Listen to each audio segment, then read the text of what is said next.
The books of Ezra and Nehemiah. In most modern Bibles, these books are separate, but that division happened long after it was written. It was originally a unified work written by a single author. The story is set after the Babylonians destroyed Jerusalem and its temple and took many of the people into exile. And this book picks up about 50 years later and tells the return of some Israelites to Jerusalem, and then what happened when they rebuilt the city and their lives there. Specifically, the book focuses on three key leaders who led the rebuilding efforts. You have Zerubbabel, then Ezra, and then Nehemiah. Which leads us to the next section about Nehemiah. He's an Israelite official serving in the Persian government, and when he hears about the ruined state of Jerusalem's walls, he prays and then gets permission from the Persian king Artaxerxes to go and rebuild the walls. The king even gives him an armed escort and all these resources. So after arriving in Jerusalem, he begins the building project, and he too faces opposition from the people who had already been living around Jerusalem.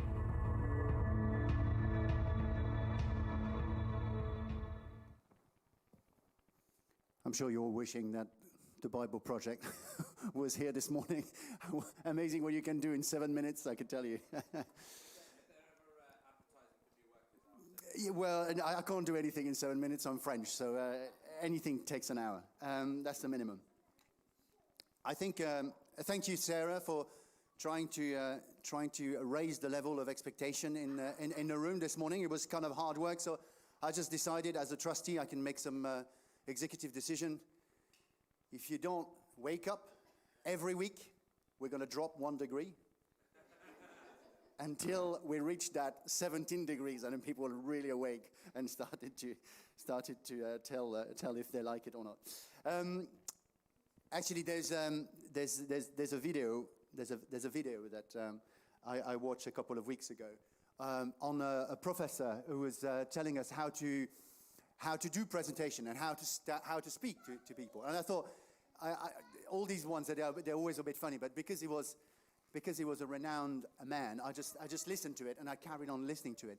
And he was saying two things. So the first thing, when you start talking to people, you've got two options. When you start, you can go for the joke, but he says half of the room is not really awake and not really ready for the joke anyway, so that's very risky.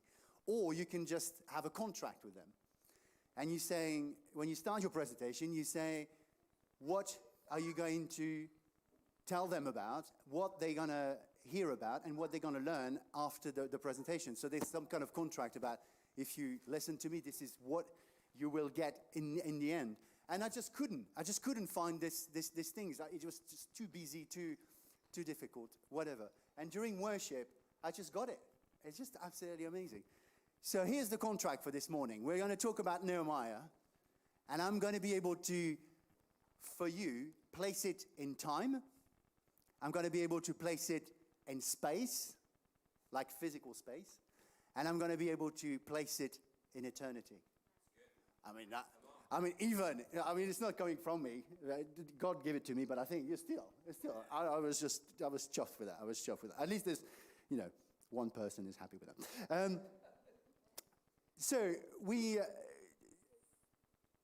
Antoinette has done an amazing job last week, and I really want to build on what she's done this morning. And the title for the talk this morning is "Don't Build with Dead Stones," and you will see throughout the story where I'm going and why I'm talking about this.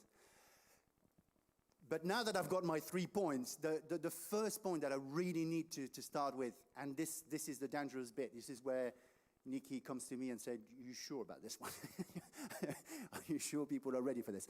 But if you need, I need to place it in time. I think it's very, very important to place Nehemiah in time. Otherwise, we're missing points of the story. So that's the first reason why I wanted to do that. The second reason is, as we grow as a church, we always have to remember that not everyone is au fait about the Old Testament, the New Testament. There's hundreds and hundreds of hours of spending of listening and reading the Bible before you can get the whole story. So we have to make sure that we get the plug and put this in the right place. So that's why I had the next slide on the roller coaster bit, because this one is gonna be tough. But we're gonna go through.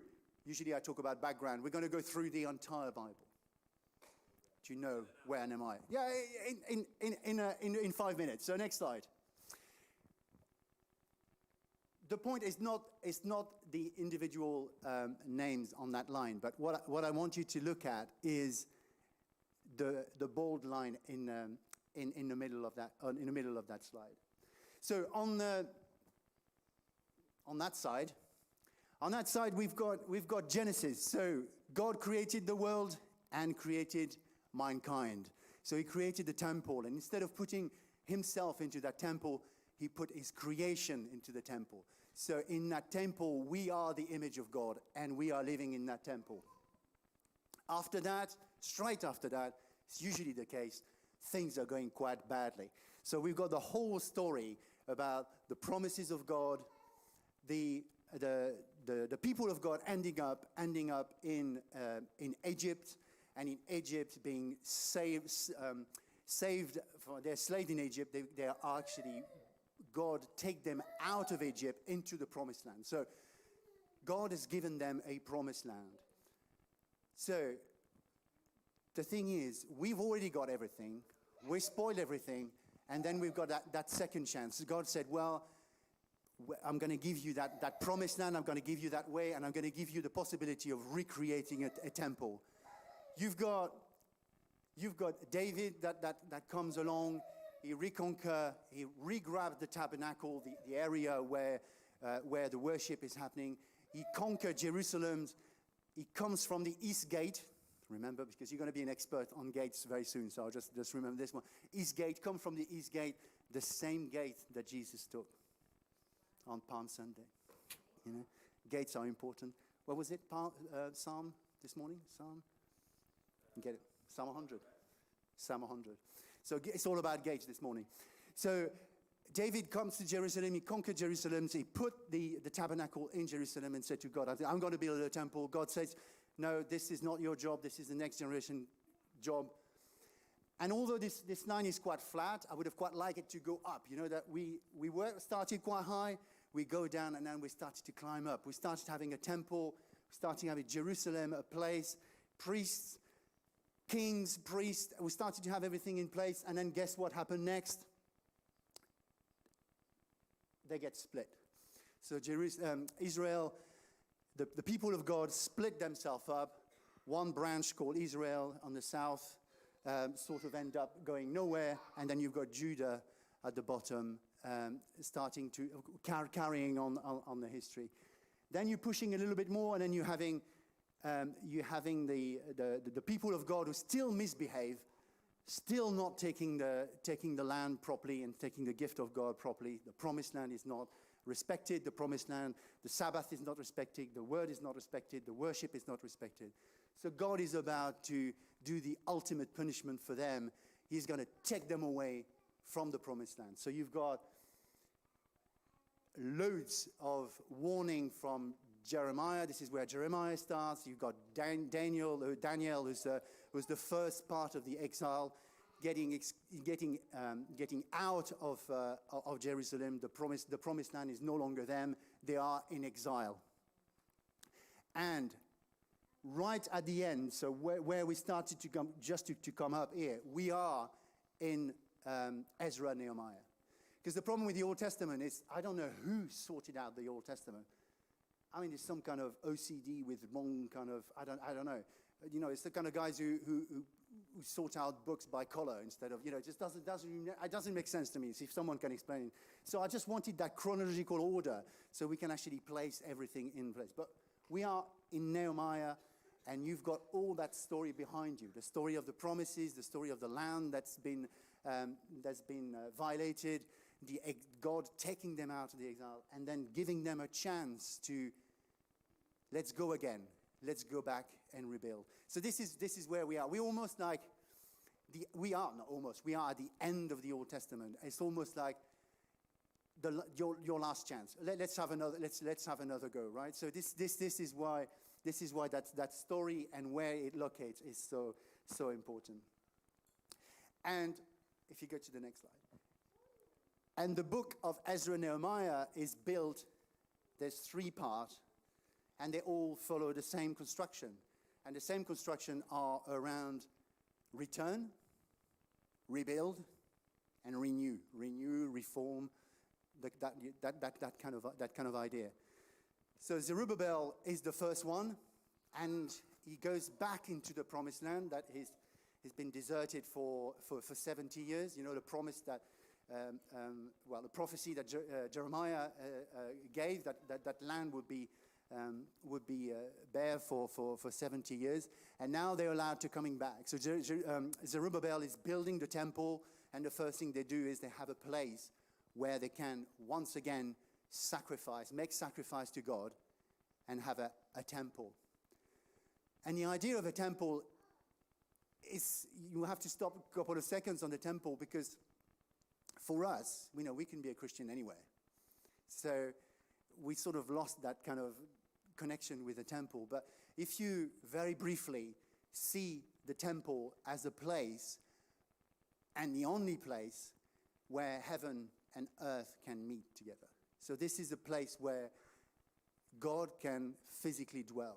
So without the temple, Jewish people can't have that connection. They can't have that connection with God. They can't make sacrifice. They can't have that place. So they without this, they can't survive. So Zerubbabel comes in, returns, rebuild, renew. And now they have a temple again.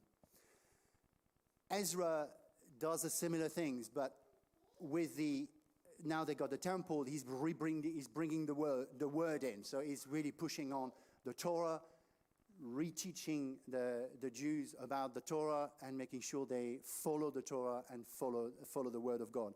So that was his place. And then last week with Antoinette, we looked at Nehemiah, and Nehemiah, his mission was to rebuild the wall. So his return was for rebuilding the wall, and we can't forget what Antoinette explained last week about who Nehemiah was. He was a man of prayer. He was a man who had really great connection with the king at the time, and used his connections to convince the king to go back. So these guys have been out there for 70 years. They have their business, they have their family, they're settled in, and all these guys are leaving everything behind and moving back to Jerusalem. So in terms of faith, these guys are out there. So we've got a man of prayer, but also a man that really goes for it when he has the word for God. So he really has the faith to actually act on the word of God.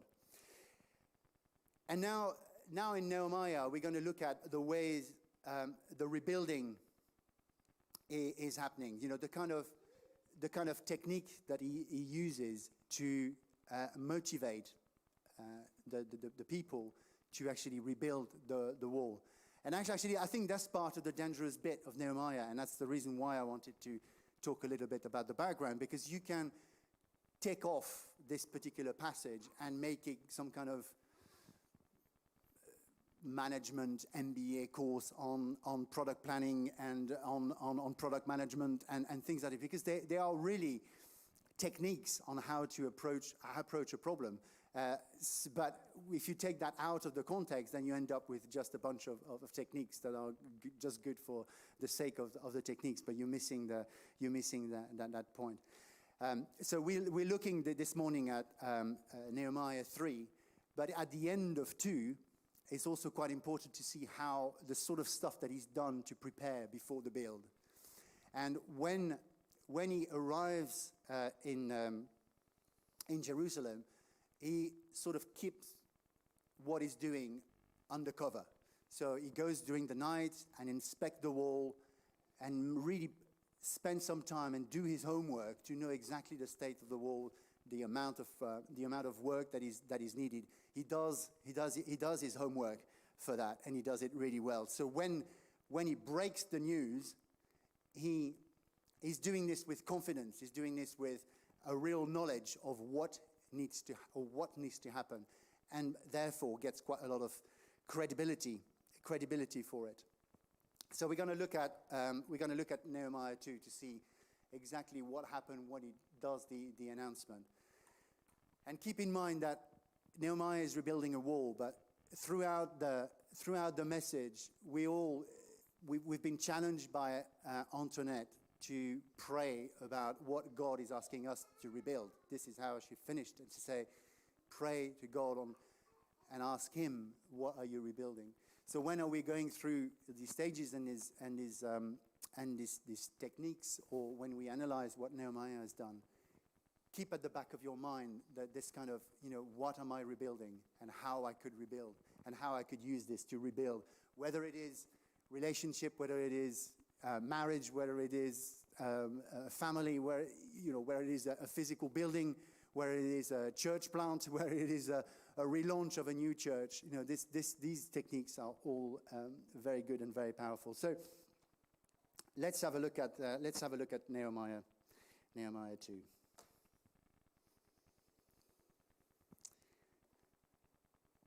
Then I said to them, you see the trouble we are in. Jerusalem lies in ruin, and its gates have been burned with fire. Come, let us rebuild the wall of Jerusalem, and we will no longer be a disgrace. Also told them about the gracious hand of my God upon me, and what the king had said to me. They reply straight away, let us start rebuilding.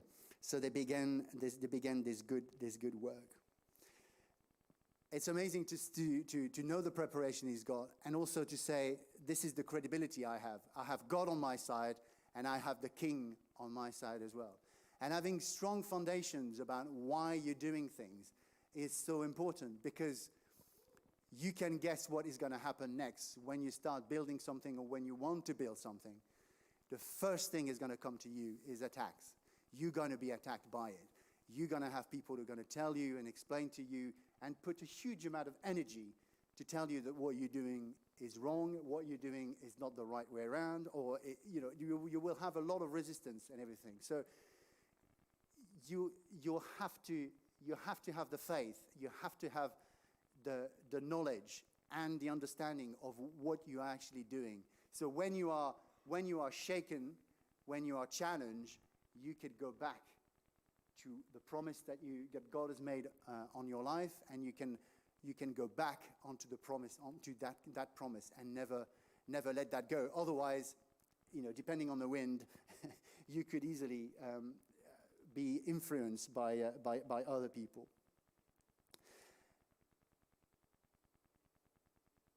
So we're now looked at. Are you all still with me? Yes, you're still connected. Good. So now we've seen Nehemiah coming into Jerusalem and managing to convince people to drop everything and rebuild the wall. Again, that's the question that I've asked myself. Why you've got a temple, you've got a good teacher of the Torah. What's the point of the wall, really? Apart, is there some kind of protection or something? So if you go to the next slide. Next. And I think that is interesting to have a picture of what it looked like at the times, right? And the reason why I picked that picture is not just for Jerusalem and the walls, it's also for all the representation of all the houses that are living around there. And I think when you look at the names, when you're building the gates, and when you look at chapter 3, you've got a huge, that's why we can't read it this morning. There's just a lot of names, and it can become quite tedious. But when you look at where these names and these families belong to, they all belong to the villages around Jerusalem. And you're thinking, what was the reason for this? And it dawned on me that if you have a city with walls that are half destroyed, it's actually far more dangerous than a city without any walls. Because if you haven't got any walls, it's very easy to escape, right? But if you got an army with 10 guys and you got 10 gates, you can control that city very, very quickly. So it's actually the opposite. Having a broken wall can make you very vulnerable because you cannot escape and you can't get the protection from the wall. And because of that, you can't build a church, you can't build the community because nobody actually wants to live there. So you really have to rebuild the walls and rebuild these gates. So when everybody is in and the enemy is attacking, you close the gate and then you're safe. And then you've got less risk of being attacked by the enemy. So I think that is why Nehemiah had that mission of rebuilding the wall. Because without the wall, you couldn't get people in, and you couldn't have them living in Jerusalem. So next slide. If we look at the chapter 3. Chapter 3 is literally going through every single gate on who worked on the gate.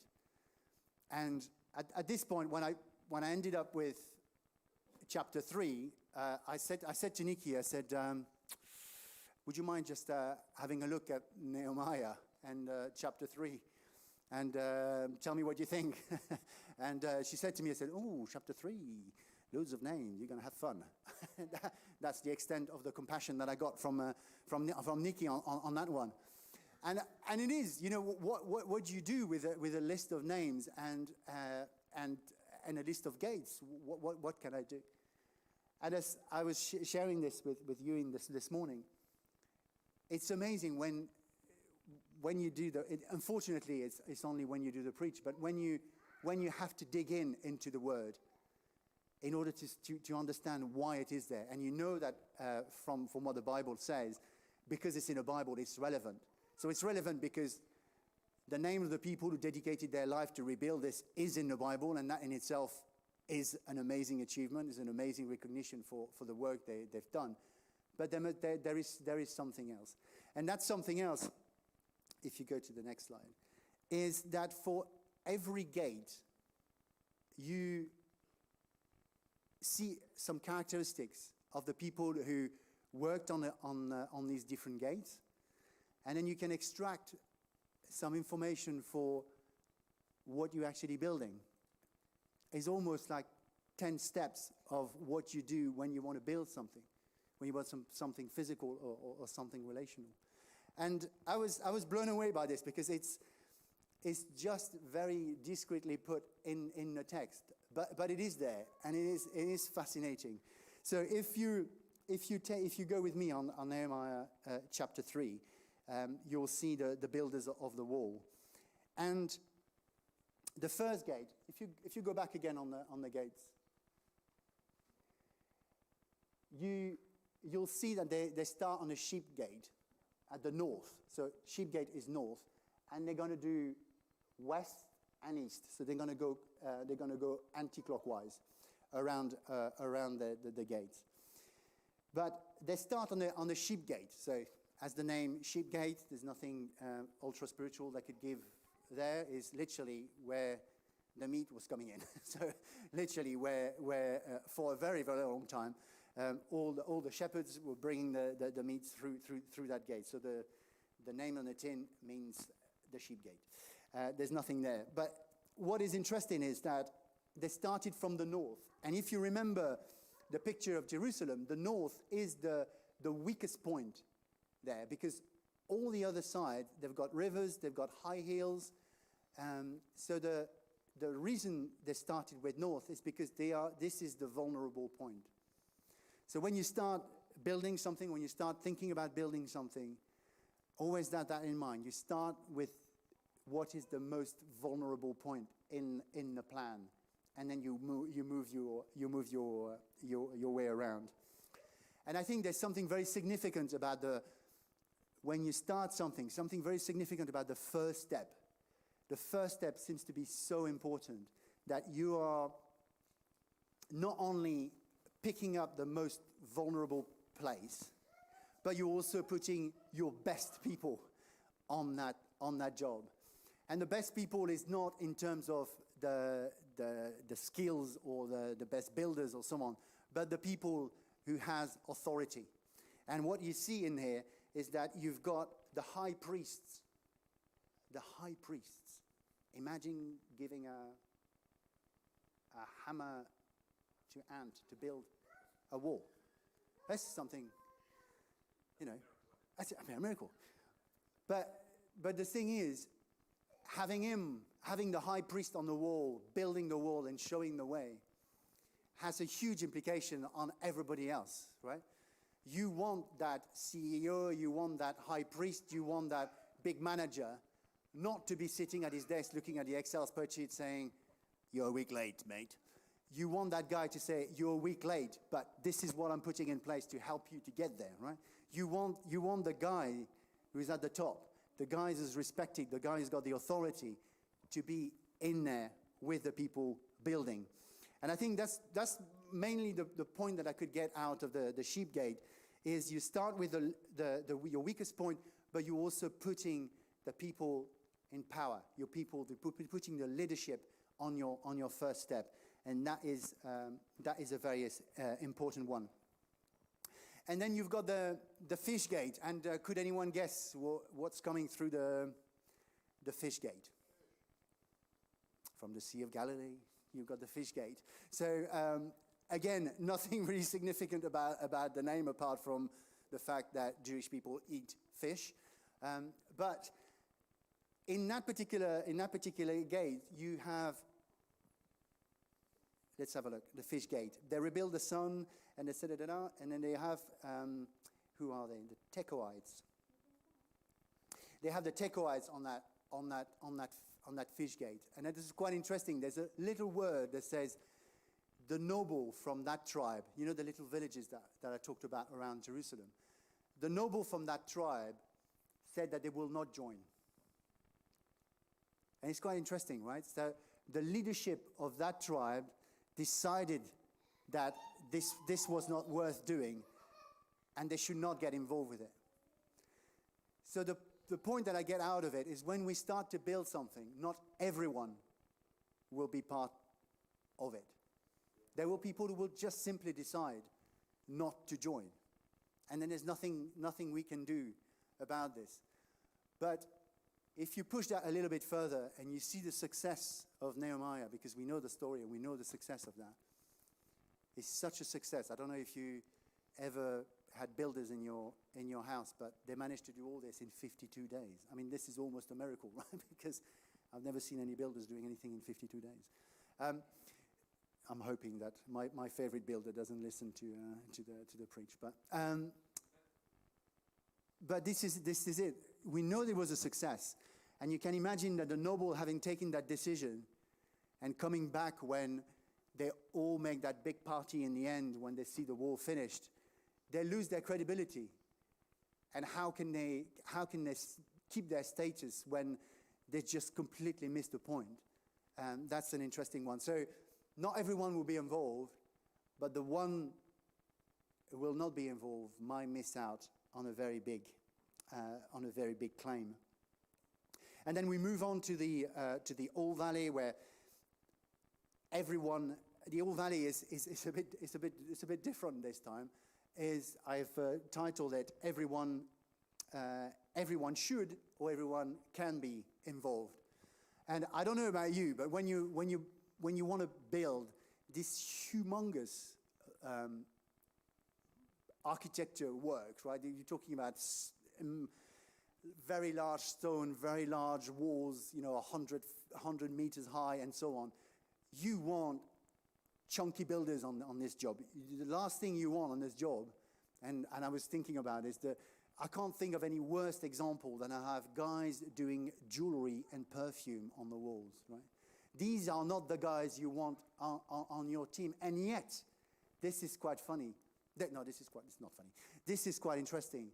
You're finishing Nehemiah 3, and the perfumer and the goldsmith, they are still at it in the end, right? So the excuse of, I am not built for this, I am not qualified for that, or it's completely irrelevant. I was talking to Nikki the other week when we were coming down, And sorry, Steve, I'm going to pick on you. But Steve is doing the kids' work.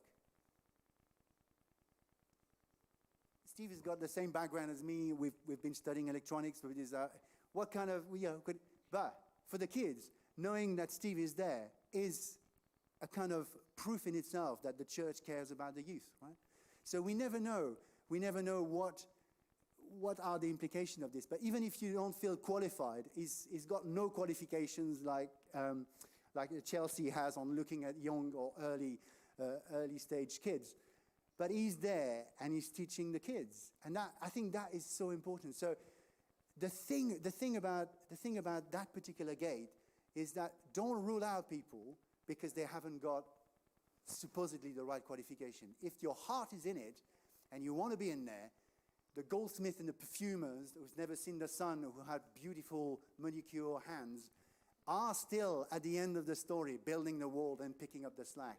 So never underestimate the supposedly unqualified. When your heart is in it, you can do miracles. The valley, you move to the valley gate, and then you look at the little story there. And what I picked up from that valley gate is that some people will pick up the slack. Some people will do twice the work.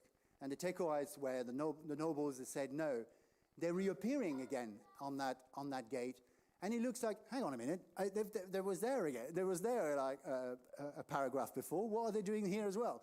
And you're thinking that these guys say, well, there's some more work that needs to be done, so let's go and do it. So in the team, you will always have discreet people who does twice the amount of work.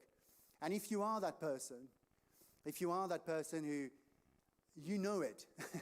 You know it, you are the guys who organize the thing, and at the end, when everybody's gone, you're putting the chairs because everybody's gone, or the cups are left behind and you're the one who's still doing washing up when everybody's at home in their bed, right? You know that. But there's a place, there is a place, there is a place, there are people that are dedicated, and we always have to remember that there are these handful of guys who are doing the extra mile and going the extra mile. So when we know we're not these person and we complain about these little jobs, we have to keep them in mind that they are always there to pick up the slack. And then I want to ask you to guess again this time, but there is a dung gate. So that is definitely the gate where potentially you don't really want to have your name associated to that gate, but if a church needs to work, it's not about all about prayer times. There's also someone who needs to clean the toilets, right? Let's be frank. There's someone who needs to climb on that roof, and someone who needs to put sheets over the leaky stuff. There's someone who needs to clean the toilet. There's someone who needs to repaint the rooms. And for these guys, knowing that you're doing it for the right reason, because you're doing it for God, because you have that strong explanations at the beginning that the reason why this project is happening is because God is in it. That is the kind of guys who works on a dung gate. The fountain gate, so we're moving on the side again, and the fountain gate is the fountain where Nehemiah, when he was doing his round at night, couldn't go by horse. It was so badly damaged that it couldn't actually be repaired. And I think when we're building something, there are things that we can reinforce, there are things that we can patch up, but there are things that we have to rebuild. There's things that we have to knock down and rebuild. There is no other ways. I think for us, the Constitution at the moment is the thing that can't be patched. I mean, it's been patched to death. And we just have to go through. We just have to dismantle it and rebuild it again. Otherwise, this part is never gonna be strong enough for the job that it has to do. So sometimes you just can't patch things up. You can't reinforce things. You have to knock it down and start again. There is the horse gate as well that I felt the Lord was telling me something. To me, quite comforting, is that when the leadership is working on the north gate, they're not actually working on their own house, or they're protecting their own house, or protecting the wall on their house. And there are people that will only do the things that brings them something at the same time, right? There are people that are repairing the walls next to their house, so their house will be safe. Okay, there's nothing wrong with building a wall. It's just they are still in the safety of their environment, their safety of their house. But there are people who are building and helping and constructing the walls that are not in front of their house. And the message for me on that gate was that sometimes you can't do everything yourself. Sometimes there's bits that you can't do. I've talked to my sister for years about my faith. It helped. But someone in France, in a church, had to pick her up and to go in that journey with her. And sometimes you have to release that to somebody else. You know, I'm promised. Sarah's done the crying today, so I won't do this. But your precious kids, right? Your precious kids. Sometimes you just can't be the fun guy, right? You can't be the fun guy at church. But they have an opportunity with Brandon, with Chelsea, with Ewan, with Jemima. They have the possibility to look at people who are full on their faith and having the time of their lives, right? And they're having fun. It's not just about Bible study. They're having literally coming back, having fun. They're associated with the church, with Christians. They're having fun, and they're being picked up. Something I can't do. We can go as far as someone, but we can release that to some amazing team. And that, I can tell you, it's just an amazing feeling. And it's the same things when your son, when your husband, where part of your family is not a Christian, and you have to rely on your church, someone to pick that and to run with it, because you know you're too close. You're too close. It's never going to work. You need to rely on the body of Christ to do that bit. And then the east gate is the inspection gate is the last one that gets on me, and I've already mentioned it before.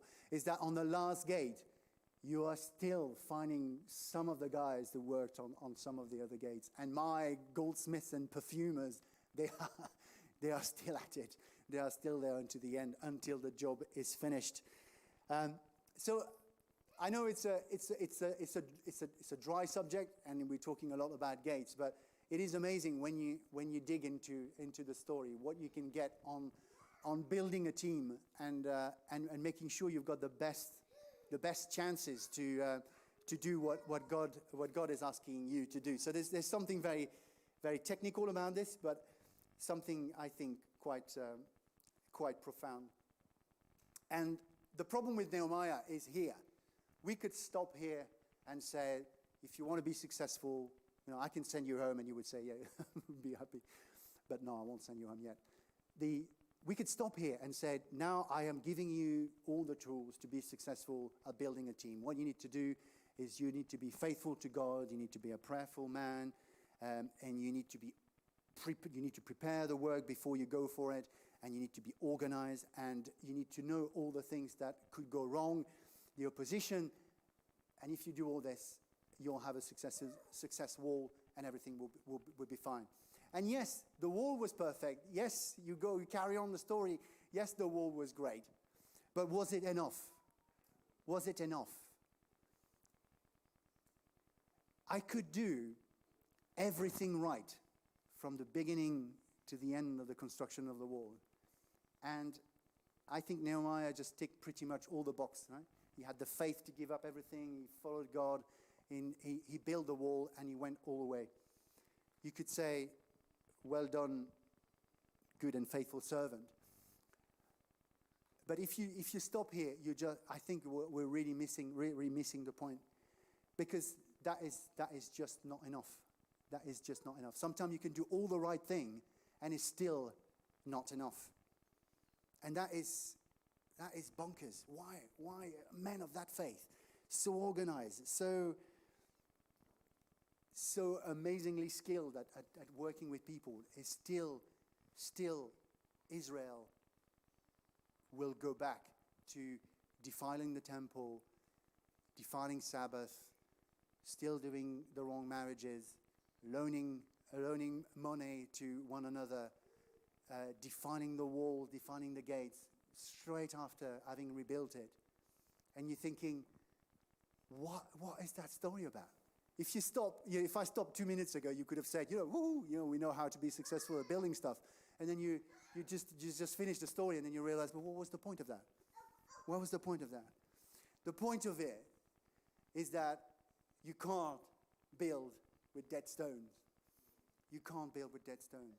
Until the heart is changed, the heart of the people is changed, you can be the best priest, you can be the best builder, you can be the most faithful guy on earth. You won't build a church. Because until the heart is changed, until that promise of the Messiah comes, this is the kind of proof almost in Nehemiah at the end of the Old Testament. We are at the end of the Old Testament, and then everything still go wrong. And then you've got this time of 400 years before God shows up again. 400 years of, we're talking about a desert crossing now. We've got 400 years where God says, are you really going to have to ponder on Nehemiah? Because, I've given you a chance, and then yet you're still not making it. And that is the reason why. Because you need that Messiah who will come back as a king. And then we are very close to Christmas, so it's all going to ring very true to us, especially at this time of the year.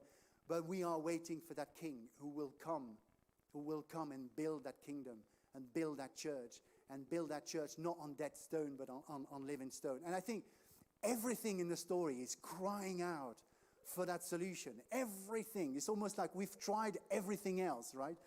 We couldn't have another story about rebuilding the temple yet again. It would have bring nothing to the story. But that story is just giving it that something has to change. Something different has to happen. And now you start understanding why people who were so excited about the birth of Jesus, why all the stars had to align, why the excitement of the new king coming was so important and so life-changing. And you remember the return, rebuild, renew. It is almost the same things. You've got Jesus coming in and then rebuilding the church, rebuilding the temple on an amazing promise and on an amazing sacrifice, that the price of all the things that we and all the things that done before us was paid by him. Someone had to pay for that. Someone had to pay for these sins. And he was the one who could actually build a church on using living stone. And we have that renewing into, it's not renewing, we still sometimes talk redemption. That's where we got that redemption. That's where we got the renewal of our faith, is in Jesus' death, is on paying that price. And from that on, he is building a church, and he is the cornerstone of that church. And when you talk about all the parables in the New Testament about this cornerstone, now it sort of rings true about that cornerstone, that first stone that you build, that first stone that align the building. The first stone is Jesus. And as we build on that stone, we become one with one another. We become living stones. We are building a living building. It's not a building that is dead. It's a building that is living. And it's a building made of people and living stones. It's just such an amazing call and need for that story to happen, because we are left in Nehemiah with no solutions. We almost tried everything. And we needed that Messiah to come. 1 Peter 2. 1 Peter 2. You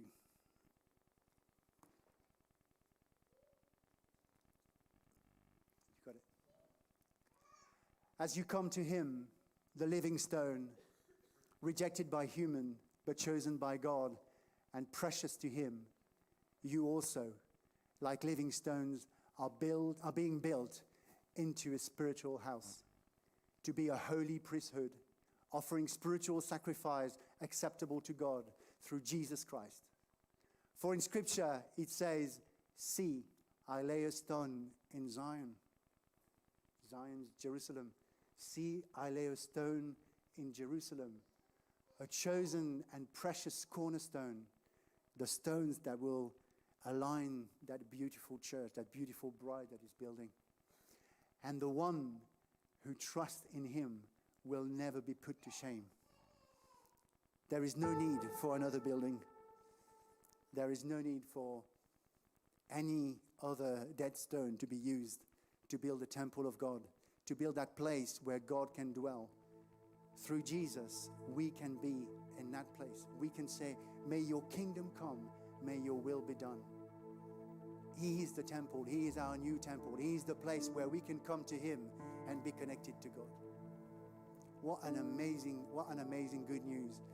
What an amazing things when you study Nehemiah, you can come with that out of a guy who's just building a wall. It's just such an amazing thing. So I'll leave you with two things. I'll leave you with a real example of a church built on living stone. Would you like to see what it looks like? Would you? That's what it looks like. That's what it looks like.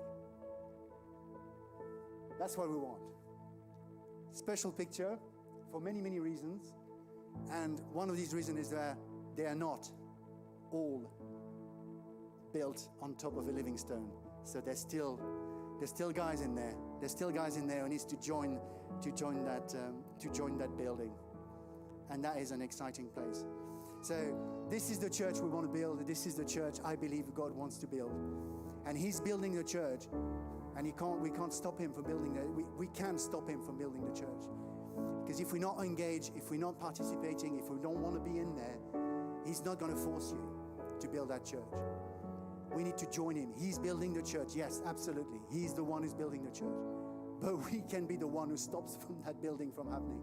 So we want to be the ones that are joining him into that building. So Marie Antoinette left us with that prayer and say, "Lord, what do you want me to build?" And I'm going to leave you this week with another prayer. I said, "Lord, what are you building? Lord, what are you building? And may I be part of that building. Lord, what are you building? And may I be part of that building."